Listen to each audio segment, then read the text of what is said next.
Hi అండి, అందరికీ happy Friday. Welcome to my healthy cooking.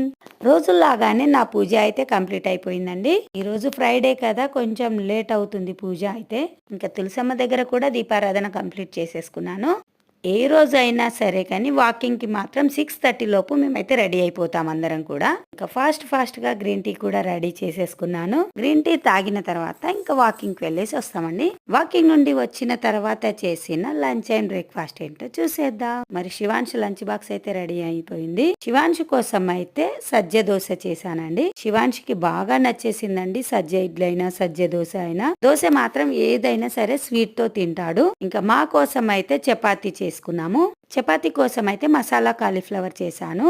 ఇంకా ఒక స్వీట్ అయితే ఖచ్చితంగా ఉంటుంది చపాతీ చేసినప్పుడు. కాలీఫ్లవర్ మసాలా కర్రీ ఎలాగో చూసేద్దాం. దీనికోసం అయితే టమాటో, కాజు, కర్బూజా గింజలు, ఒక ఆనియన్ అన్ని కలిపి పేస్ట్ చేసి పక్కన పెట్టేసుకున్నాను. ఒక ప్యాన్ లో ఆయిల్ వేసి పోపు దినుసులు అన్ని వేసేసి ఆనియన్, కరివేపాకు, కొత్తిమీర, పసుపు, జీలకర్ర, కారం పొడి, ధనియాల పొడి అన్ని కూడా ఒకదాని తర్వాత ఒకటి నూనెలో బాగా ఫ్రై కావాలి. ఫ్రై అయిన తర్వాత రెడీ చేసి పెట్టుకున్న పేస్ట్ ని వేసేసుకోవాలి. సిమ్ లో పెట్టేసుకొని ఆయిల్ పైకి తేలే వరకు ఉడికించేసుకోవాలి. లోపు కాలీఫ్లవర్ ని కూడా ఉడికించి పక్కన పెట్టుకున్నానండి. ఈ ఉడికించిన కాలీఫ్లవర్ ని గ్రేవీలో వేసేసుకొని సిమ్ లో పెట్టి బాగా గ్రేవీ అబ్జర్వ్ చేసే వరకు ఉడికించుకోవాలి. ఫైనల్ గా ఫ్రెష్ క్రీమ్ వేసుకోవాలి. ఫ్రెష్ క్రీమ్ అంటే నేనైతే పెరుగు మీది మీగడ వేసానండి. ఈ మీగడ పెరుగు చాలా బలం కదా, టేస్ట్ కూడా చాలా బాగుంటుంది. అలాగే మామిడికాయ ఉంటే మామిడికాయ పులిహోర కోసం ఇలా రెడీ చేసి పెట్టేసుకున్నాను. మరి నా వీడియో నచ్చితే మాత్రం ప్లీజ్ లైక్ అండ్ సబ్స్క్రైబ్.